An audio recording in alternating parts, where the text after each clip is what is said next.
Hello, Manchester United fans. Welcome to our channel where you will find the best and most updated news about the club and its games. Here, you will stay informed about everything that happens with the team, from the latest signings to the decisive matches. We hope you enjoy and have fun with our information. Let's get started. Let's stay positive, Marcus Rashford's Twitter account wrote at 7:34 p.m. Erik ten Hag had struck a different tone only minutes before. Ten Hag questioned United players' discipline and mentality. He lamented their mistakes and opined Arsenal wanted it more. He denied the players any excuses. 3 times he mentioned top level. You can't give such a goal away like we did on top level. Then you can't win trophies. We also have to notice today we have a way to go to be on top level. Excuses are not possible at the top level. If Ten Hag had backslapped the players for gallantly losing to the Premier League's leaders, it would have been anathema to any United supporter with standards. It would have been a betrayal of Ten Hag's own ethos. United conceded 90th-minute goals in successive matches 4 days apart. The glass has to be half empty. Maybe in the next couple of hours realize we are in a good position, realize we are in a good development, a good process. But at this moment I am annoyed, Ten Hag stressed in the press conference room. United are 4th 20 games into the Premier League season, 6 points clear of Tottenham and 10 better off than Liverpool and Chelsea. They remain the only side who have beaten Arsenal and tested their resolve in an absorbing contest at the Emirates Stadium, the highest quality between the teams in 5 years.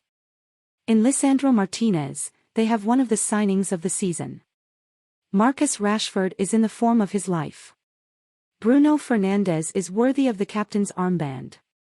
There is an eminently winnable 2-legged cup semi-final and a straightforward path to the last 16 of the FA Cup over the next 10 days.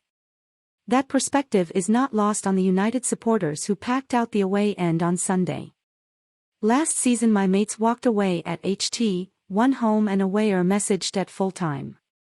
We left tonight thinking we're not far off, few tweaks and we're having them. United's aim is to finish in the top 4 and ascend the steps of Wembley to collect winners' medals. Both of those feats are achievable and doable. Few in the away section seriously considered United championship challengers. Had they taken 4 points last week then the chatter might have sustained, but there is a reason why Ten Hag scoffed at a reporter bracketing United with title race after the derby. The giddiness revolved only around the uproarious result. In victory and defeat, Ten Hag has a clearer picture of what is required for United to take the next steps. He candidly revealed he had told the players, if you want to win trophies, titles, you have to change our mentality because it's not possible you are in a top game, you're making 3 such big mistakes where you concede goals. Ten Hag palpably rued the errors. He did not specify them but he did not need to. David De Gea, Aaron Wan-Bissaka and Christian Eriksen will be grateful they were not name-checked. De Gea and Wan-Bissaka, so formidable in South London, were forlorn north of the Thames. Against high-caliber opponents, they buckled amid Arsenal's high line and there was visible confusion at the start of the contest. In the 86th minute, Nketiah tapped De Gea, who feigned agony. What the cameras did not capture was Bruno Fernandes sprinting into the Arsenal half. If De Gea had the confidence to brush off Nketiah and ping it to Fernandes, he would have been through one-on-one. De Gea played for the draw and that jarred with Ten Hag's mentality. Arsenal targeted De Gea whenever the ball was at his feet. We expected the pressing from Arsenal in a certain way, they did it a little bit differently and then it's about reading the game, Ten Hag explained. We could have read it better in the earlier moments but in the moment we read it we were quite well. Eddie Nketiah's eyes were as bright as the floodlights whenever the ball was in De Gea's vicinity. Scott McTominay was the sticking plaster in midfield. At one stage in the second half, McTominay gathered the ball, carried it towards Arsenal's half and was suddenly crippled by an identity crisis. Martin Odegaard gratefully gathered the ball and United were boxed in again. Ten Hag attempted to re-energize United by introducing Fred in the 71st minute, yet 3 minutes later Wout Weghorst conserved energy as the ball made a rare roll into the Arsenal third.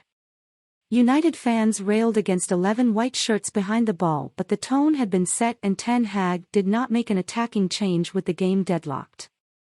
It was the best setup to win this game, and of course we had some considerations to bring players in, he explained. Especially Garnacho can have an impact, but we need a good press.